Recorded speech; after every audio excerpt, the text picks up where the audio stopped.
Having a month off was wild. Getting married was wild. Honeymooning with my husband was wild. I'm going to give you the dish on the life update and also go through one of the biggest breakthroughs that I had the other night in the sauna. Let's get into it. Can't be contained.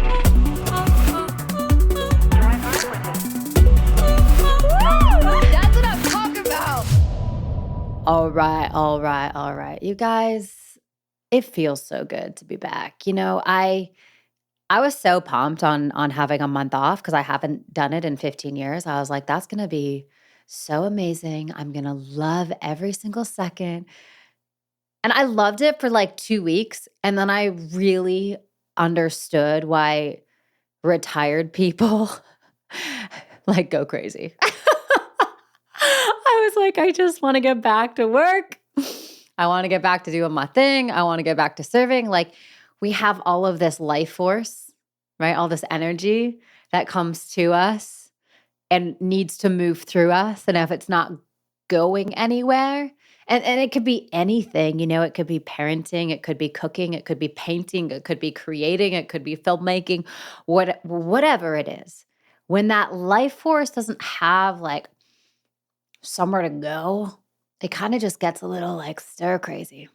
That's what happened to me. After 2 weeks, I was like, all right, I'm ready to go back. I'm ready to go back. I'm ready to get back into it. And it was beautiful. Man, the whole thing was so beautiful. We're actually, I don't want to share too much about all the wedding stuff because I asked Eric to come back on the Can't Be Contained podcast so we can do like a little dual episode. He's hard to pin down right now, though. I'm like, why are you so busy? Why are you? I mean, it's amazing. He's like building his mission. He's crushing it. He's absolutely thriving. I'm like, I just need 90 minutes. Can you just hang out with me for a little bit? So he said yes, but we just need to dial in the time. So I don't want to give away all of the juiciness of the wedding because I do want to reflect with him, with you on the show live. I think that's just going to be so awesome. So the other night we were in the sauna, which is our like little evening. The sauna is like my sanctuary now. I just go in, except for, I don't know if you're watching the video, but I think the sauna is making my face break out. I got to get to the bottom of that. If you guys have any insight on that, does saunas make your face break out? Because the only thing that I've really changed in my life consistently over the last little while was that. And as I was leading up to the wedding, I'm like, oh, maybe it's just like the stress of the wedding. But I'm not stressed anymore because of the wedding or really anything. I feel very chill right now in my life. But I'm getting acne and I don't like it. Oh God, I think I just realized it. I go in the sauna with makeup. That's dumb. Someone DM me and tell me that that's dumb because I'm pretty sure that's like a stupid thing to do. Okay, I think I just solved my own problem, but if anyone has any other data or insight or scientific research on the correlation between acne and saunas, please let me know because I would be interested in that. But anyway, I was reflecting with Eric on the last year, like 2024. And I've been pretty honest with you guys about this, and definitely Eric's lived with me during this year, but 2024 has seriously been the hardest, the most intense, the most like I got stretched this year in ways that I didn't even know I stretched. Like I'm pretty flexible in all the ways, physically, emotionally, spiritually, all the things, but I just got like my ass freaking handed to me this year.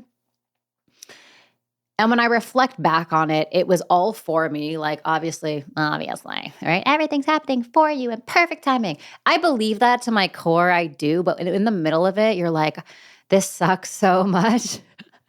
And I'm not the type of person, like I don't have like vices that help me like, get through shit. Like I don't smoke, I don't drink, I got breath. I got my breath. So like I did a crap ton of breath work. I got my fair share of oxygen in 2024. But I started to really reflect on it because I was like, all right, well, what I know to be true about life is lifey and things get thrown at you constantly. How can I how can I? Like let's just say, for instance, 2025 is like a similar flavor to 2024. How do I make it not like easier in the sense of like, I want it to be easy because I just have my dad's voice in the back of my head that says, don't ask for a lighter load, ask for a stronger back, right? So it's not like I want it to be easier, but it's like, how can I show up differently? Who do I have to be in order to handle those curveballs, handle that level of intensity with a lot more ease and grace, I would say, or letting it be less disruptive? Because what I noticed is a lot of the things that I was moving through and going through, and again, it was all for my own growth, but it was just like so much at the same time. Oh, and then throw a wedding on top of it as well. So I reflect back, and one of the things that Eric said to me in the sauna the other night that I'm like, dang, like he literally nailed it. He said, what were the questions that you were asking yourself during the hardest times of your life, which was 2024, like the first 2 quarters of 2024. It's eased up. Like I feel good now, but like, dang, we would go for walks and I would just stop in the middle of the walk and I would look at him and I'm like, am I in an ayahuasca ceremony? Am I high on mushrooms? Like, it was that type of experience this year where the lessons were just like one after the other, after the other, after the other. And I would come up for air and then I would just be down again. I really learned how to swim this year, if you know what I mean. So Eric asked, what were the questions that you were asking? Right. And it's really funny because I've been in the Tony Robbins world since I was 12, right? You guys know this.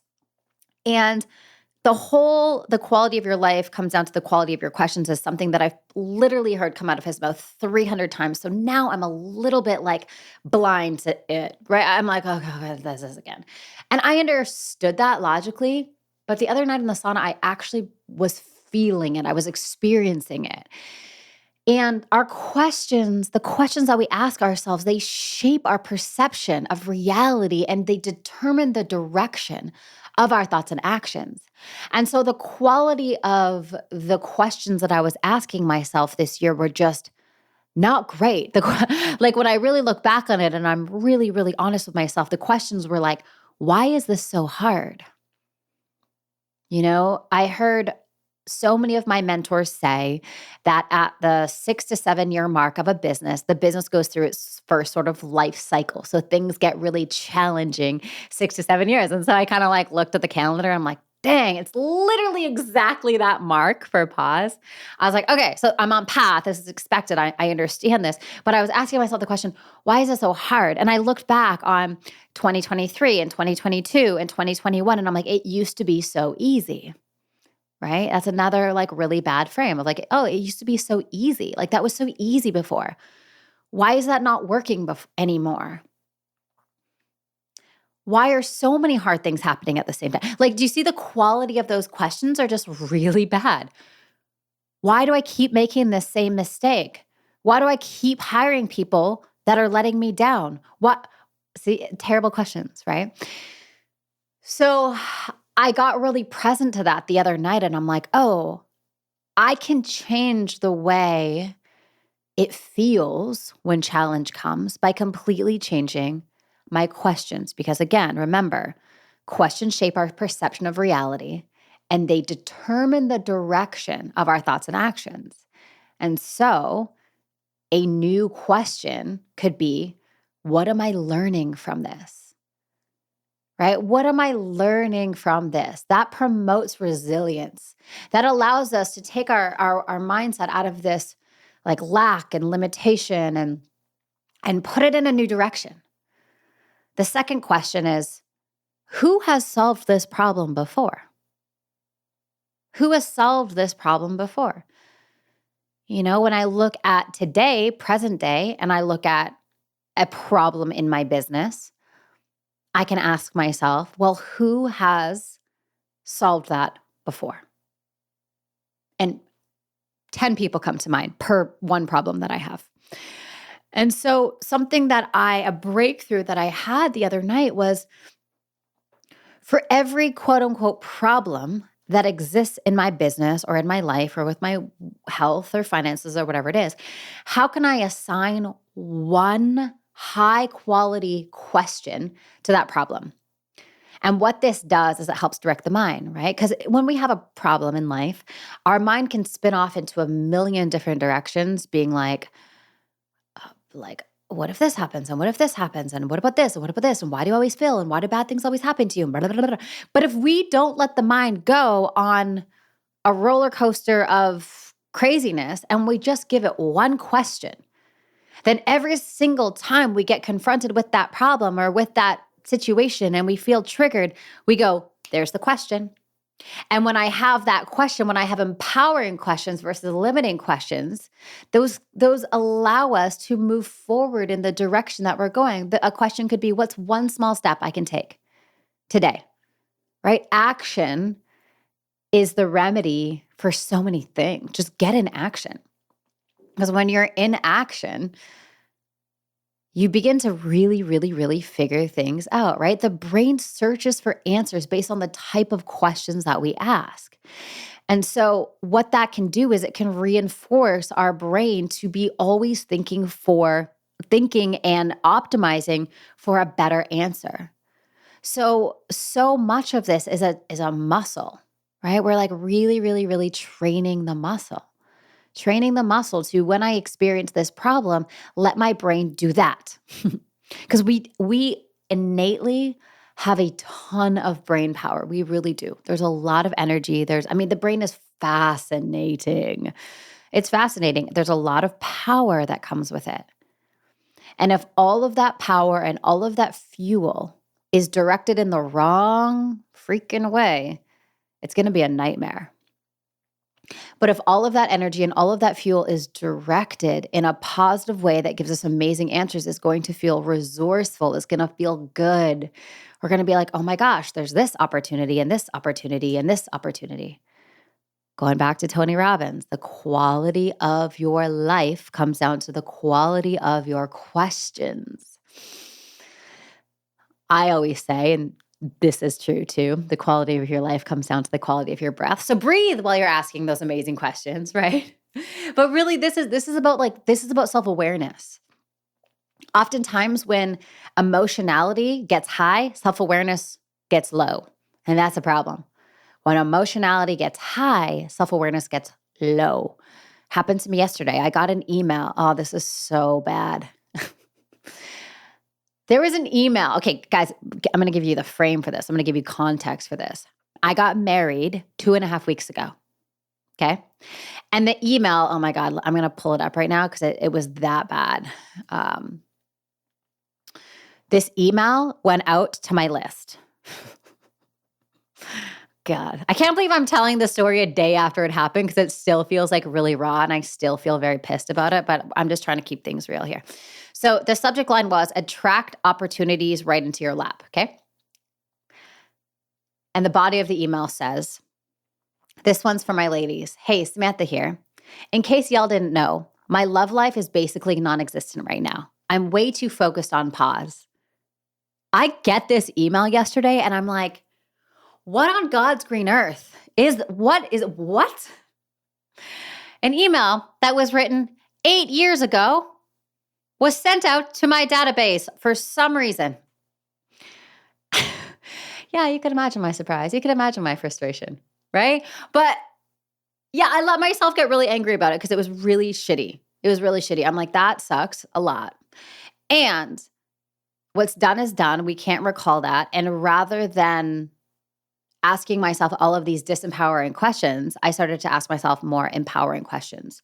What process needs to be in the business for that to never freaking happen again? And we're not talking about life and death, but that for me was a big issue. I'm like, I just got married and this email got fired because there was just negligence. Someone didn't check something.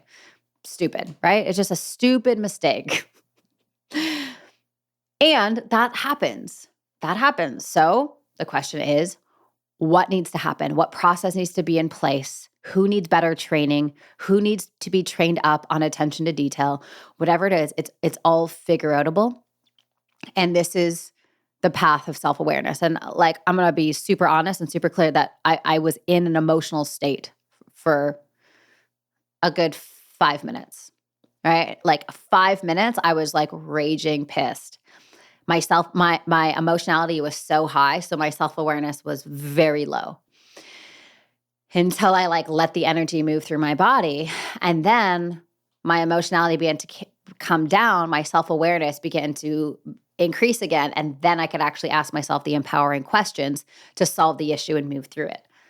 It wasn't something that took a week for me to get over. I dealt with it within 6 hours, figured out the issue, solved a problem, found a solution.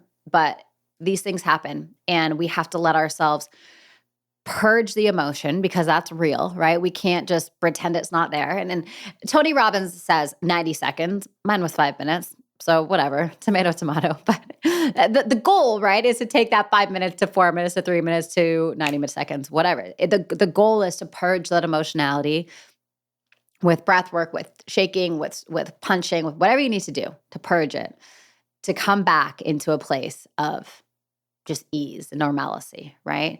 So we're really turning these moments of intensity into empowerment. And this is how we learn.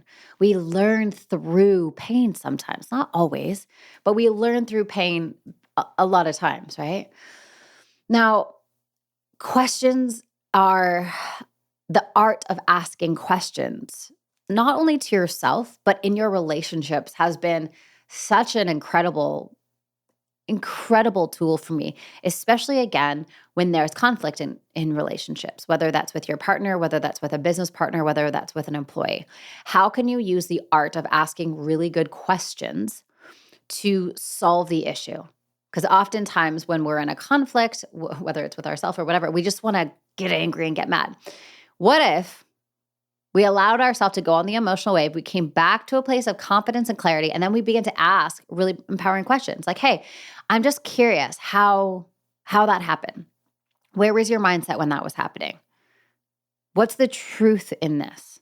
Right? It allows us to not only expand our mindset, but also get knowledge of the people that are in our life and where they're at and how these things happen. Because it's so easy to jump to judgments or, like just make something final without actually using curiosity and questioning as a tool for transformation. And I feel like that's one of the biggest things, right?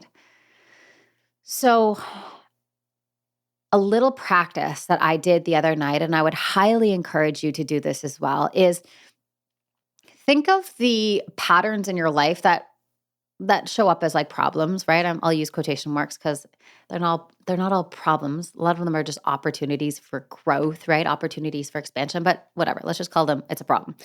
This is a problem, whether it's business, personal, your health, whatever it is. How can you then tie an empowering question that is going to give you empowering answers to that initial problem? So as soon as it gets triggered, your brain immediately knows where to go. Your brain immediately starts adding fuel, adding momentum in the right direction versus fueling a fire that is eventually going to burn you, which is what happens when we don't train our mind and put it in the right direction. The mind just goes and goes and goes and goes and goes. And then you just burn yourself out. And then it's just like a self-fulfilling prophecy. So how do we really link up our problems with really empowering questions so that when it happens again, it's just simple. Oh, boom, there's the question, and then answer it. There's a question, answer it. There's a question, answer it. This is going to save you so much time. This is going to save you so much energy. This is going to create so much momentum for you to actually gain traction in the way that you want to go and the things that you want to be working on so that we don't fall back into our habitual patterns of survival and scarcity and fear and lack. This is going to change the game. I promise you, because it has done that for me time and time and time and time and time again. So find some time today, write a list. What are all the problems in your life? How can you attach a very beautiful question to it, an empowering question to it, right? And again, some empowering questions are, who do I get to be through this? What am I learning through this? What's the gift in this? Who has solved this problem before? Why is this happening for me? Why is this happening for me? Because then we go, oh, because of this and this and this. There's so many beautiful, empowering questions that we can ask ourselves. And it allows us to keep getting the focus and the momentum in the right direction. It is so powerful. It is so powerful. So take some time tonight, figure that out, link up those problems with those empowering questions, and it's going to save you so much energy and actually get you traction and momentum in the direction of where you want to go. So good, you guys. So good. All right. Thank you guys so much for tuning in to another episode of Can't Be Contained. I am opening up the doors to the Life Mastermind. For those of you who don't know what life stands for, it's lucrative, impactful, fun, and easy. I am opening up the doors in December for 2025. The Life Mastermind is a community of powerful, high-achieving women who are here to do big things in the world, but they don't want to do it in a masculine, forceful, distorted way. They want to do it in a way that feels really good on their bodies. This mastermind will be the third year that I'm running it, and it is literally the joy of my life. The women in the mastermind are absolutely extraordinary, and we get to do life. We really get to do life together. It's not this digital marketing, bro marketing, business building mastermind where we just ignore our bodies and our intuitive magic and we just hustle. It's not that. We work, but we take aligned action. The whole idea is for us to really do life together, to really take the missions that are on our lives and bring them into the 3D world. Really create traction in the way that we are here to do it and doing it in our own way. So for those of you who want a home for your gifts, if you want a community of women who are here to support you, to love you, to guide you, and to help you bring what's on your heart into the world, go to pausebreathwork.com/mastermind, pausebreathwork.com/mastermind. You can apply for it there. We open the doors in December and we start January 8th. So if that feels like a fit for you, go pausebreathwork.com/mastermind. All right, you guys, we will see you in the next episode. Bye for now.